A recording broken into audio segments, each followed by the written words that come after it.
ನಮಸ್ಕಾರ ಸ್ನೇಹಿತರೆ, good morning. Welcome back to my new vlog. ಎಲ್ಲರೂ ಹೇಗಿದ್ದೀರಾ? ಎಲ್ಲರೂ ಚೆನ್ನಾಗಿದ್ದೀರಾ ಅಂದ್ಕೊಳ್ತೀನಿ. ಹಾಗೆ ಯಾರಾದರೂ ನನ್ನ ಚಾನಲನ್ನು ಹೊಸದಾಗಿ ನೋಡ್ತಾ ಇದ್ದು ನನ್ನ ವೀಡಿಯೋಸ್ ನಿಮಗೆ ಇಷ್ಟ ಆದರೆ ದಯವಿಟ್ಟು ನನ್ನ ಚಾನಲನ್ನು ಸಬ್ಸ್ಕ್ರೈಬ್ ಮಾಡಿ ನನಗೆ ಸಪೋರ್ಟ್ ಮಾಡಿ ಅಂತ ಹೇಳ್ತಾ ಇವತ್ತಿನ ವೀಡಿಯೋವನ್ನು ಸ್ಟಾರ್ಟ್ ಮಾಡುವ. Let's go. ಇವತ್ತಿನ ಬೆಳಗಿನ ತಿಂಡಿಯೆಲ್ಲ ತಿಂದು ಹಾಗೆ ಆಶು ಮತ್ತು ಮಗಳನ್ನು ಮೇಲೆ ರಿಕ್ಷೆ ತನಕ ಸ್ಕೂಲಿಗೆ ಡ್ರಾಪ್ ಮಾಡಿ ಬಂದು ಈಗಿನ ಮೇಲೆ ನನ್ನ ಕೆಲಸ ಫಾರ್ಮಿಗೆ. ಇವತ್ತು ನಂದು ಪೌಲ್ಟ್ರಿದು ಮರಿಗಳಿಗೆ 12 ಡೇಸ್ ಕಂಪ್ಲೀಟ್ ಆಗ್ತದೆ. ಹಾಗೆ ಅದಕ್ಕೆ ಸ್ವಲ್ಪ ವ್ಯಾಕ್ಸಿನೇಷನ್ ಮಾಡಲಿಕ್ಕುಂಟು, ಹಾಗೆ ಮ್ಯಾನ್ಯುವಲ್ ಡ್ರಿಂಕರ್ನೆಲ್ಲ ತೆಗಿಲಿಕ್ಕುಂಟು. ಯಾಕೆಂದರೆ 12 ಡೇಸ್ ನಂತರ ತುಂಬ ದಿನ ನೀರಿಡಲಿಕ್ಕೆ ಆಗೋದಿಲ್ಲ ಕೋಳಿಗಳಿಗೆ. ಹಾಗಾಗಿ ಆಟೋಮೆಟಿಕ್ ಡ್ರಿಂಕರಲ್ಲಿ ನೀರು ಬರ್ತದೆ, ಸಾಕಾಗ್ತದೆ. ಯಾಕೆಂದರೆ ಜಾಸ್ತಿ ಸ್ಪೇಸ್ ಕೊಟ್ಟಿರ್ತೀವಲ್ಲ, ಹಾಗಾಗಿ ಸಾಕಾಗ್ತದೆ. ಹಾಗೆ ಇವತ್ತು ಸೆಕೆಂಡ್ ವ್ಯಾಕ್ಸಿನೇಷನ್ ಕೂಡ ಮಾಡಲಿಕ್ಕುಂಟು ಮರಿಗಳಿಗೆ. ಹಾಗೆ ಸ್ವಲ್ಪ ಇವತ್ತು ಮಳೆ ಜೋರಾಗಿದೆ. ಒಂದು 2-3 ದಿನ ಮಳೆ ಇಲ್ಲಾಗಿತ್ತು. ಬಟ್ ಇವತ್ತಿಂದ ಸ್ವಲ್ಪ ಮಳೆ ಜಾಸ್ತಿ ಆದಾಗೆ ಕಾಣ್ತಾ ಉಂಟು. ಹಾಗಾಗಿ ಸೈಡಿಗೆ ಒಂದು 3 or 4 feet ಸ್ಕ್ರೀನ್ ಕಟ್ಟಬೇಕಾಗ್ತದೆ. ಯಾಕೆಂದರೆ ಮಳೆ ನೀರು ಗಾಳಿಗೆ ಒಳಗೆ ಬರ್ಬೋದು. ಅದಕ್ಕೋಸ್ಕರ ಸ್ವಲ್ಪ ಸ್ಕ್ರೀನ್ನ ಕಟ್ಟಬೇಕು. ನೋಡುವ ಎಷ್ಟೆಲ್ಲ ಕೆಲಸ ಆಗ್ತದೆ ಅಂತ ನೋಡುವ. ಮರಿ ಬಂದು ಇವತ್ತಿಗೆ 12 ದಿನ ಕಳೀತು. ಹಾಗಾಗಿ ಇವಾಗ ಪ್ರೀ ಸ್ಟಾರ್ಟರ್ ಕೂಡ ಇವತ್ತಿಗೆ ಎಂಡ್ ಆಯಿತು.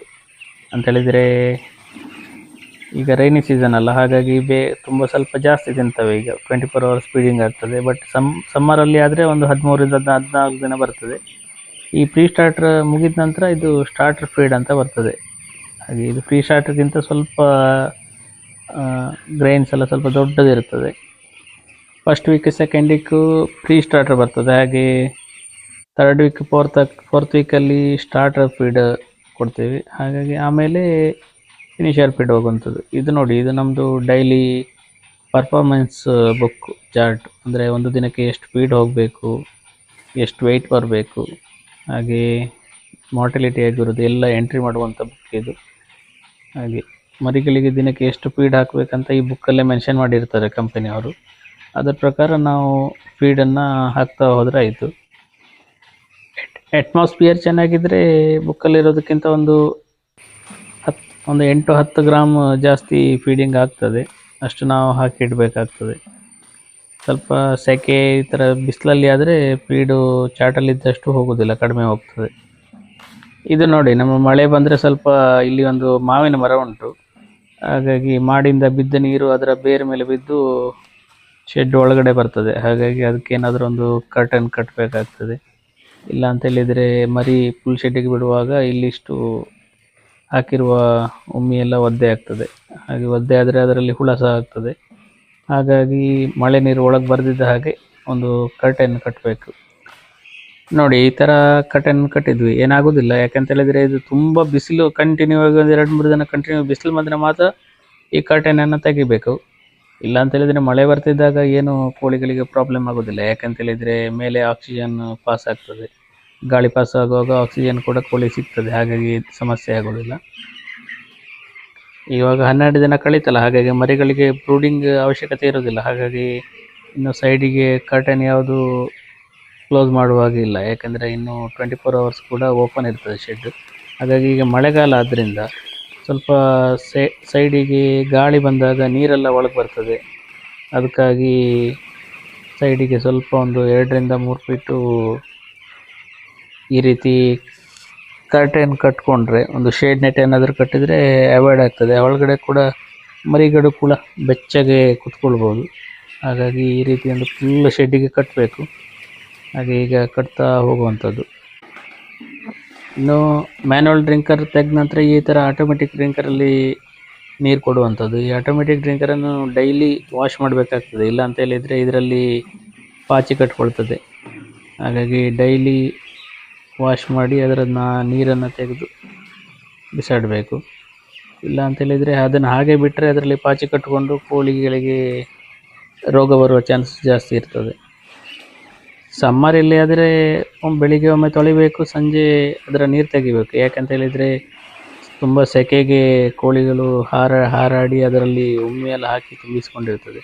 ಬಟ್ ರೈನಿ ಸೀಸನಲ್ಲಿ ಅದೊಂದು ಸಮಸ್ಯೆ ಇರೋದಿಲ್ಲ. ಯಾಕಂತೇಳಿದರೆ ಕ್ಲೈಮೇಟ್ ಕೂಲ್ ಆಗಿರ್ತದೆ. ಹಾಗಾಗಿ ಆರಾಮಾಗಿ ಹಾರಾಟ ಮಾಡೋದಿಲ್ಲ ಜಾಸ್ತಿ ಕೋಳಿಗಳು. ಹಾಗಾಗಿ ಅದರಲ್ಲಿ ಉಮ್ಮಿ ಏನು ಜಾಸ್ತಿ ಬಿದ್ದಿರೋದಿಲ್ಲ. ಮತ್ತು ಮುಖ್ಯವಾಗಿ ಕೋಳಿಗಳು ಬೆಳೀತಾ ದೊಡ್ಡದಾಗ್ತಾ ಬಂದಾಗೆ ಈ ಡ್ರಿಂಕರನ್ನು ಕೂಡ ನಾವು ಸ್ವಲ್ಪ ಮೇಲೆ ಮೇಲೆ ಎತ್ತಿ ಕಟ್ತಾ ಬರಬೇಕು. ಇಲ್ಲ ಅಂತ ಹೇಳಿದರೆ ಅದರಲ್ಲಿ ಎಲ್ಲ ಇರುವ ಗೊಬ್ಬರವನ್ನೆಲ್ಲ ಅದಕ್ಕೆ ತುಳಿದು ಹಾಕ್ತವೆ, ತುಂಬ ನೆಲದ ಲೆವೆಲಿಗಿದ್ದರೆ. ಹಾಗಾಗಿ ಕೋಳಿ ಎಷ್ಟು ದೊಡ್ಡದಾಗ್ತದೆ ಅದನ್ನು ನಾವು ನೋಡಿಕೊಂಡು ಅವಕ್ಕೆ ಕುಡಿಯೋ ರೀತಿಯಲ್ಲಿ ಅದನ್ನು ಮೇಲೆ ಎತ್ತಾ ಬರಬೇಕು. ಹಾಗೆ ಖಾಲಿ ಕುಡಿಲಿಕ್ಕೆ ಮಾತ್ರ ಅವಕ್ಕೆ ಸಿಗಬೇಕು, ಅದರಲ್ಲಿ ಕಾಲು ಹಾಕಲಿಕ್ಕೆಲ್ಲ ಸಿಗಬಾರ್ದು. ಕಾಲು ಹಾಕಿದರೆ ಅದು ನೀರು ಗಲೀಜಾಗಿ ಗೊಬ್ಬರ ಎಲ್ಲ ತುಂಬಿಕೊಳ್ತದೆ ಅದರಲ್ಲಿ.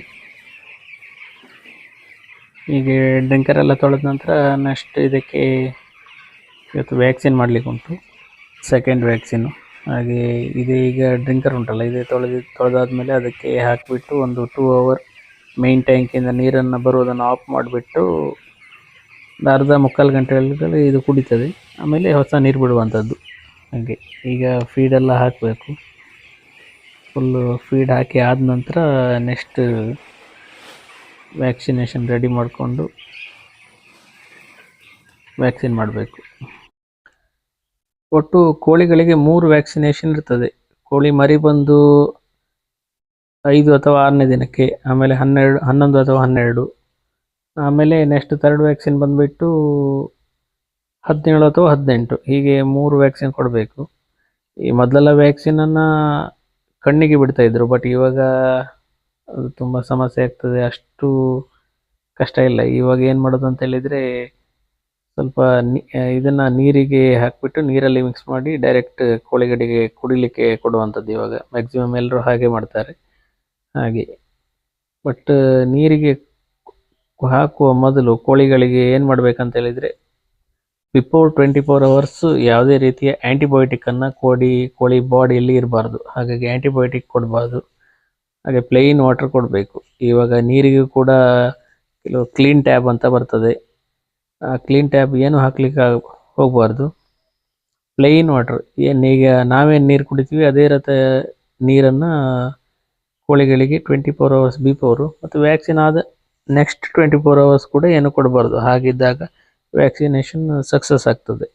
ಈ ವ್ಯಾಕ್ಸಿನೇಷನ್ ಯಾಕೆ ಮಾಡೋದು ಅಂತ ಹೇಳಿದರೆ ಕೆಲವೊಂದು ಬರ್ಡ್ ಫ್ಲೂ ಇಂಥ ರೋಗಗಳು ಬಾರದೇ ಇರುವ ಹಾಗೆ ಇದು ಮುಂಜಾಗ್ರತೆಗೋಸ್ಕರ. ಈಗ ನಮಗೆ ಈಗ ಕೊರೋನಾಕ್ಕೆ ಲಸಿಕೆ ಎಲ್ಲ ಕೊಡ್ತಾರಲ್ಲ, ಅದೇ ರೀತಿ ಇವಕ್ಕೂ ಕೂಡ ಯಾವುದೇ ಕಾಯಿಲೆ ಬರಬಾರದು ಮುಂಜಾಗ್ರತೆಯಾಗಿ ನಾವು ವ್ಯಾಕ್ಸಿನೇಷನ್ ಮಾಡುವಂಥದ್ದು. ಎಲ್ಲ ಪೌಲ್ಟ್ರಿ ಫಾರ್ಮರ್ಸಿಗೆ ಗೊತ್ತಿರ್ತದೆ ಈ ವ್ಯಾಕ್ಸಿನೇಷನ್ ಯಾವತ್ತೂ ಹೊರಗಡೆ ಇಡುವಂಥದ್ದಲ್ಲ. ಇದನ್ನು ಡೀಪ್ ಫ್ರೀಜರಲ್ಲೇ ಇಟ್ಟು ಆಮೇಲೆ ಡೈರೆಕ್ಟಾಗಿ ಅಲ್ಲಿಂದನೇ ತೆಗೆದು ಡೈರೆಕ್ಟ್ ವ್ಯಾಕ್ಸಿನೇಷನ್ ಮಾಡುವಂಥದ್ದು. ಇದನ್ನು ಹೊರಗಡೆ ಇಟ್ಟರೆ ಇದರಲ್ಲಿರುವ ಇದು ವೈರಾಣುಗಳಿದೆಯಲ್ಲ ಅದೆಲ್ಲ ಸಾಯ್ತದೆ ಬಿಸಿಗೆ. ಹಾಗಾಗಿ ಇದನ್ನು ಮಿಕ್ಸ್ ಮಾಡುವಂಥದ್ದು ಕೂಡ ಕೋಲ್ಡ್ ವಾಟರಲ್ಲಿ ಮಿಕ್ಸ್ ಮಾಡಬೇಕು. ಸಮ್ಮರಲ್ಲಿ ಆದರೆ ಫ್ರಿಜ್ಜಲ್ಲಿರುವ ಐಸ್ ವಾಟರ್ ಥ್ರೂನೇ ಕೋಲ್ಡಲ್ಲಿ ಫ್ರಿಜ್ಜಲ್ಲಿಟ್ಟು ಕೋಲ್ಡ್ ನೀರಿಂದನೇ ಡೈರೆಕ್ಟ್ ಕೋಳಿಗೆ ವ್ಯಾಕ್ಸಿನೇಷನ್ ಕುಡಿಲಿಕ್ಕೆ ಕೊಡಬೇಕು. ತುಂಬ ನೀರು ಬಿಸಿ ಆದರೆ ಅದರಲ್ಲಿರುವ ಬ್ಯಾಕ್ಟೀರಿಯಾ ಎಲ್ಲ ಸತ್ತು ಹೋಗ್ತದೆ ಈ ವ್ಯಾಕ್ಸಿನಲ್ಲಿರುವಂಥದ್ದು. ಅದು ಏನು ಪ್ರಯೋಜನ ಇಲ್ಲ, ವ್ಯಾಕ್ಸಿನೇಷನ್ ಫೇಲಿಯರ್ ಆಗ್ತದೆ. ಹಾಗಾಗಿ ಆದಷ್ಟು ನಾವು ಸಮ್ಮರಲ್ಲಿ ಆದರೆ ಬೆಳಗಿನ ಟೈಮಲ್ಲಿ ಒಂದು 6 ಗಂಟೆ 5 ಗಂಟೆ 6 ಗಂಟೆಗೆ ಮಾಡಿದರೆ ತುಂಬ ಒಳ್ಳೆಯದು. ಮತ್ತು ಬಿಸಿಲಾಗ್ತಾ ಬಂದಾಗೆ ಹೀಟ್ ಆಗ್ತದೆ ಕ್ಲೈಮೇಟು, ಅದು ವ್ಯಾಕ್ಸಿನೇಷನ್ ಅಷ್ಟೊಂದು ಸಕ್ಸಸ್ ಆಗೋದಿಲ್ಲ. ಈ ರೈನಿ ಸೀಸನ್ ಆದರೆ ತೊಂದರೆ ಇಲ್ಲ, ಮಳೆ ಯಾವಾಗಲೂ ಬರ್ತಾ ಇರ್ತದೆ, ತುಂಬ ನೀರು ಕೂಡ ಕೋಲ್ಡ್ ಆಗಿರ್ತದೆ. ಹಾಗಾಗಿ ಯಾವಾಗಲೂ ಬೇಕಾದರೂ ಮಾಡ್ಬೋದು.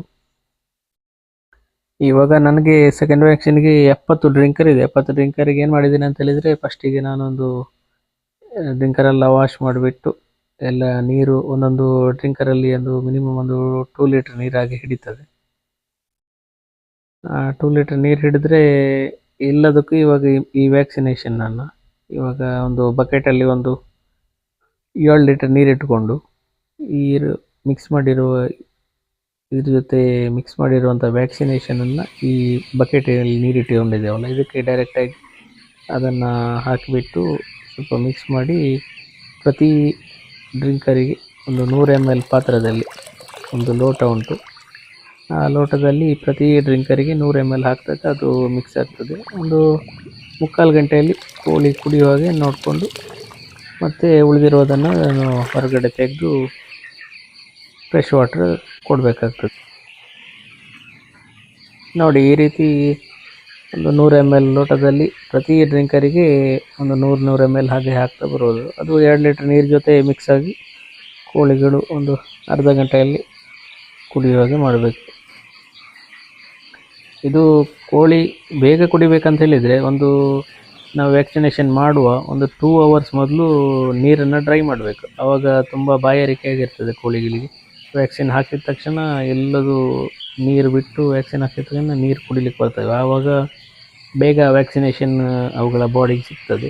ಇದು ಬೆಸ್ಟ್ ರಿಸಲ್ಟ್ ಸಿಗ್ತದೆ ನಮಗೆ, ವ್ಯಾಕ್ಸಿನೇಷನ್ ಸಕ್ಸಸ್ಫುಲ್ ಆಗ್ತದೆ. ನೋಡಿ, ನಾವು ಈ ರೀತಿ ಎಲ್ಲ ವ್ಯಾಕ್ಸಿನ್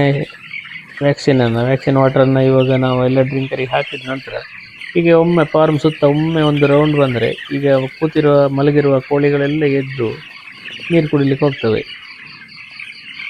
ಹಾಗೆ ಪುನಃ ಮತ್ತೊಮ್ಮೆ 1/4 ಗಂಟೆ ಬಿಟ್ಟು ಹೀಗೆ ಒಮ್ಮೆ ಫಾರ್ಮ್ ಸುತ್ತ ತಿರುಗಾಡಿದರೆ ಆಗ ಹೆಚ್ಚಿನ ಕೋಳಿಗಳೆಲ್ಲ, ಮ್ಯಾಕ್ಸಿಮಮ್ ಕೋಳಿಗಳು ಈ ನೀರನ್ನು ಕುಡಿತವೆ. ಆವಾಗ ನಮ್ಮ ವ್ಯಾಕ್ಸಿನೇಷನ್ ಒಂದು ಕಂಪ್ಲೀಟ್ ಆದಾಗೆ ಆಗ್ತದೆ.